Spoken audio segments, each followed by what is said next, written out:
Buenos días compañeros. Presentamos la exposición los compañeros Julián Andrés Salazar, David Ordóñez, Andrés Zavala y mi persona Andrés Calderón. Eh, las, las lecturas trabajadas en clase nos hablan acerca del asignatario y la asignación. Se rige por el artículo 10.10 del Código Civil, el cual es el acto de disposición que el testador hace de sus bienes por causa de muerte.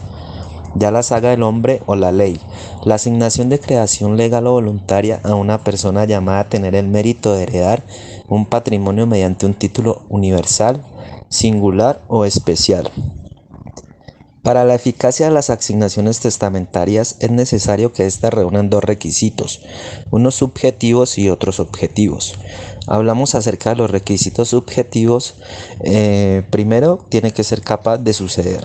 Segundo, ser una persona natural o jurídica. Tercero, ser una persona cierta y determinada, la cual una persona es cierta cuando se sabe que existe, y la determinación del asignatario se refiere a su identidad, ya sea que se llame por su nombre o por claras indicaciones del testamento que la individualicen. Por ejemplo, una asignación diciendo heredo este bien a mi hijo mayor Pedrito Pérez. No hay asignación cuando el difunto ha prometido por escritura pública. La manifestación de voluntad en todo caso no debe ameritar dudas, ya que es la última voluntad del testador y la debe manifestar de una manera clara y entendible, para así evitar en la mayor medida la posible existencia de vicios en este acto. La fuente legal de las asignaciones por causa de muerte es la ley, los artículos 1009 y 1010 del Código Civil, ya que corresponde al derecho positivo crear las asignaciones por mortis causa, y la asignación voluntaria, que es la principal fuente que es emanada de una persona sin distinción de sexo, que crea las asignaciones para heredar. De igual forma diremos que las asignaciones testamentarias también pueden ser condicionales. Cuando se habla de este tipo de asignaciones se hace referencia a aquella que depende de una condición, y condición es un acontecimiento futuro e incierto. La capacidad sucesoral la adquiere quien exista al momento del fallecimiento del causante, como lo dice el artículo 1019 del Código Civil. Se dice que son incapaces para suceder mortis causa los animales y las cosas. En nuestro derecho civil no puede considerársele incapaz para suceder, pues su derecho lo ejercerá el curador de bienes si lo tiene, o el que se designe en el proceso de sucesión. Esto está regulado en el artículo 1289 del Código Civil y 492 del Código General del Proceso. El derecho hereditario en formación es un derecho en formación o incompleto, por el sujeto que solamente se estructura con el nacimiento con vida del concebido. El artículo 507.4 del Código Civil habla del tutor designado para el hijo. Hoy en día no es tan procedente designación de un curador, ya que la madre se encuentra en la potestad mientras ésta exista. También se dice que la mujer en embarazo tiene el derecho a pedir alimentos, el cual lo regula el artículo 233 del Código Civil. Vocación sucesorial. Son aquellas prevalencias entre los parientes o familiares más cercanos, que la ley ha establecido al heredar en una sucesión en la que no se dio a conocer la última voluntad del testador, por no existir testamento válido. Plantea quienes debe recibir primero la herencia o quienes tiene preferencia en recibirla intestadamente. Son llamados a sucesiones intestadas los descendientes, los hijos adoptivos, los ascendientes, los padres adoptantes, los hermanos, los hijos de estos, el cónyuge supersai. En la vocación hereditaria existe en cabeza de todos los llamados a la sucesión desde el mismo instante en que se produce la muerte del causante. Empero, en tanto quienes son llamados en primer término, poseen un llamamiento actual. Los sucesibles en grandes ulteriores tienen una vocación eventual, sujeta a la inexistencia o renuncia de los llamados en primer lugar. En nuestro ordenamiento jurídico no impone a nadie la calidad de herederos. Los llamados a una sucesión determinada, a quienes se le atribuye la titularidad de la vocación hereditaria, se encuentran facultados para aceptar o renunciar a la herencia. artículo 2287 del Código Civil. Este derecho a opción o ius de la tonis marca una nítida diferencia entre la titularidad de la vocación hereditaria y la titularidad de la herencia. Esta última recién aparece una vez producida la aceptación, aunque en efecto retroactivo, a la fecha del fallecimiento del causante, artículo 2291 del Código Civil. Se mantiene una situación objetiva de herencia provisionalmente no aceptada, periodo durante el cual no existe un titular definido de la herencia. La circunstancia de que este llamado se produzca en relación a una sucesión determinada no permite distinguir la vocación sucesorial a la llamada capacidad para suceder, que es la aptitud legal para recibir bienes por causante. La vocación hereditaria tiene tres fuentes: legal, voluntaria y contractual. Ellas presentan un evidente correlato con las distintas clases de sucesiones. Legal es en primer supuesto y reside directamente en la ley, dando origen a la llamada sucesión legítima. Esta última es de ordenación y distribución legal de los bienes dejados por una esposa en razón del vínculo de parentesco o conyugal existente entre el heredor y causante. Voluntaria. Cuando una causa es transmisión hereditaria, encuentra fundamento en la voluntad del causante. Se dice que la sucesión es voluntaria. Este criterio también ha sido recogido en el ordenamiento civil bajo el rótulo sucesión testamentaria, que es aquel deferida por la voluntad del hombre manifestada en testamento válido. Los autores suelen subdividir el presente categoría en dos supuestos: la sucesión testamentaria y la sucesión contractual. Al respecto, hemos reservado el título sucesión voluntaria para la testamentaria, es decir, aquella a la cual el llamado a la sucesión es realizado concreto o específicamente por el cuja mediante un acto de última voluntad. Y por último tenemos la contractual, que circunscribimos la noción de sucesión contractual a aquella que tiene a raíz de un acuerdo de voluntad bilateral. Esto nos llevará directamente al tratamiento de los pactos sucesorios. Para este caso vamos a hablar de las causales de indignidad, las cuales son 16 y vamos a nombrar algunas de ellas. La primera es el homicidio del causante.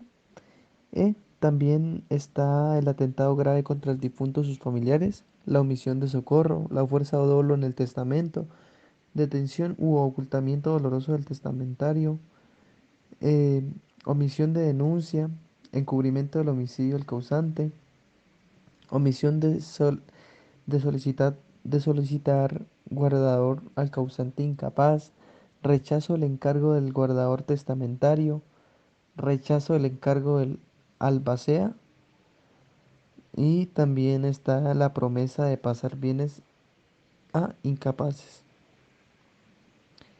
Eh, la definición de la indignidad eh, es la de que es una sanción civil de pérdida total o parcial de los derechos sucesoriales impuestas por la ley y que debe ser declarada judicialmente contra aquel asignatario que ha cometido ciertos actos u omisiones que eliminan o disminuyen su mérito para recoger o retener la asignación que le ha sido otorgada con respecto a cierto causante.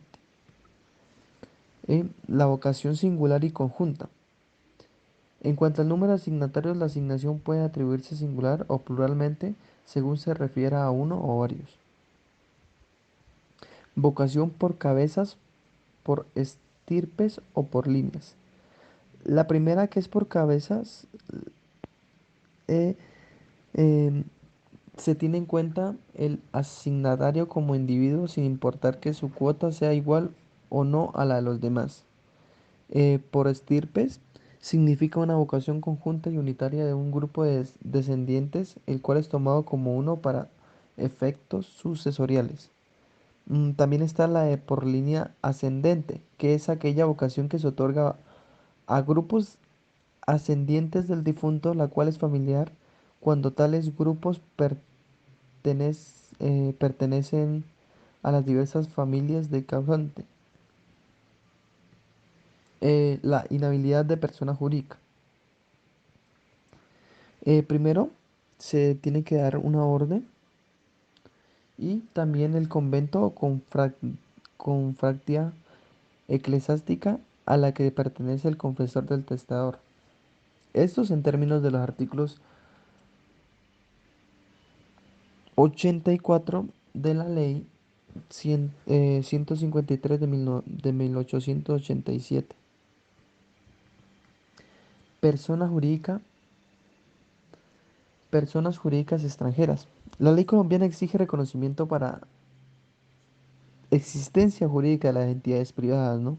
La cual resulta necesario em, este acto para las entidades extranjeras de personalidad de la misma naturaleza, así como la ley colombiana no requiere de este reconocimiento para las personas jurídicas nacionales de derecho público, así que tampoco deberá ser necesario para cuando se trata de personas jurídicas extranjeras de esta naturaleza, ¿no? Y también, y más cuando no existe disposición especial que regule la capacidad de esta última. Eh, la vocación sucesorial. Esta es una situación jurídica que adquiere un sujeto en la relación sucesorial de un difunto determinado, permitiéndole ser un sucesor por causa de muerte. Eh, las características de esto son, la primera, que son intransferibles. Em, tenemos como segundo punto también que tienen una fuente y que es de carácter con una individualidad y que es pública. Para finalizar, hablaremos sobre las características, efectos de la dignidad, semejanzas y diferencias con la incapacidad. Hay que tener muy en cuenta la ley y el articulado que estipula estas diferencias. Las semejanzas son principalmente entre la incapacidad y la indignidad. Tenemos que tener en cuenta todo lo establecido por la ley. Su carácter es excepcional y de interpretación restrictiva. Ambos impiden suceder en definitiva del causante. No conllevan la pérdida de los alimentos legales, excepto los causantes del articulado 1025 del Código Civil. La incapacidad por muerte y la indignidad son fenómenos que pueden constituir causas de representación. Esto lo podemos ver muy específicamente en los artículos 1044 del Código Civil, 1215 y 1206. Existen entre estas dos etapas de lo sucesoral correspondiente. Como importante diferencia están las siguientes. Tenemos que tener en cuenta cómo lo es su estructura. Constituyen la incapacidad un vicio de la titularidad absoluto o relativo de la relación jurídica sucesoral. Tenemos que tener en cuenta la relación, la indignidad presupone la capacidad sucesorial, luego el fenómeno de la incapacidad excluye la vocación y la dignidad sucesoral. La naturaleza, la incapacidad de establecer a favor de la sociedad y en consecuencia es el orden público y en la dignidad pertenece a las instituciones de derecho privado. Pasamos con un tema que es la providencia judicial previa. En esta se necesita previamente una sentencia ejecutoriada cuando la causal de indignidad constituya un delito o una infracción civil que tenga un trámite especial. Podemos ver que se exige sentencia penal cuando se trata de algunos de los delitos previstos en la causal segunda de indignidad, o que se requiere sentencia o providencia civil cuando la causal constituye una infracción que deba establecer mediante un proceso civil. Podemos entender que sentencia ordinaria de indignidad. Es necesario que la indignidad sea decretada en sentencia judicial obtenida en el proceso ordinario civil correspondiente. No hay declaratoria de oficio, hay que tener muy en cuenta esto. El sujeto pasivo es el mismo indigno. Podemos verlo estipulado en el artículo 1031 del Código Civil. Sus herederos o los terceros de mala fe que adquieran la asignación de estos. Podemos ver que el petitum de esta pretensión, la declaratoria de indignidad y consecuente exclusión del demandado como heredero o legatario del difunto, y de otra, la condenan a restituir en favor de la herencia líquida la capacidad hereditaria o el legado correspondiente con sus accesiones y frutos. Los hechos que los sirven fundamento son los pertinentes de la causa o la cual se refiere a la indignidad. La causal de indignidad debe estar prevista en la ley. Hay que tener mucho cuidado con esto. La oportunidad para interpretarla son de 10 años, pero se interrumpe de manera expresa en el artículo 64 del Código General del Proceso. Podemos ver que existe eficacia inmediata. La incapacidad impide la adquisición de la herencia o legado, por un tanto no puede transmitir en caso de la muerte. En cambio, el indigno se adquiere la asignación por el vicio de la indignidad y en el caso de la muerte los herederos se transmite la herencia o legado de su autor, si lo hizo digno o no. Aquí podemos hablar también de la extensión. Hay dos clases de extensión: sanamiento de la incapacidad y sanamiento de la indignidad. Hablamos de la eficacia frente a unos terceros. Es cuando este punto establece a esta regla: la incapacidad es siempre oponible o diferente de la indignidad, que solo es a partir de su declaratoria judicial, si se trata de un proceso ejecutivo o en cualquier momento se trata de un proceso ordinario. Hablamos del efecto frente al incapaz. Fuera de los efectos mencionados sobre la imposibilidad de adquisición de lo asignado para el primero, la imposibilidad de retener lo asignado para el segundo se presenta en este efecto. El indigno pierde su usufructo legal y la administración de los bienes que pertenecían a la herencia o legado y que su hijo recoge por presentación, lo cual no ocurre con el incapaz por premuerte. Tenemos para finalizar, hablar y cerrar con la extensión de la incapacidad e indignidad a otros fenómenos. Hay donaciones revocables, que está articulado en los artículos 1447 y 1485 del Código Civil. La porción conyugal lo hemos reglamentado en el artículo 1025 del Código Civil. Las personas jurídicas indignas, como cuando un establecimiento de crédito, secciones fiduciarias de bancos o establecimientos autorizados rechazan el albaceazgo en el que ha hecho el causante, o como cuando entidades hacen promesas de pasar los bienes a un incapaz. Vemos también los alimentos forzosos. Son realmente obligaciones a cargo de las sucesiones elevadas a esta categoría. Respecto de estos también se requiere capacidad y dignidad. Vemos el albaceazgo. El albaceazgo tiene que ser capaz y digno de suceder debido a que es el fruto de una disposición testamentaria que lo designa.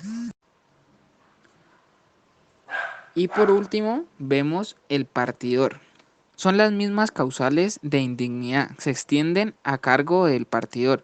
Quien haya sido declarado indigno para suceder al causante no se encuentra legalmente en incompatibilidad de ejercer al cargo de partidor, para el cual fue designado. Con esto acabamos nuestra exposición. Muchísimas gracias.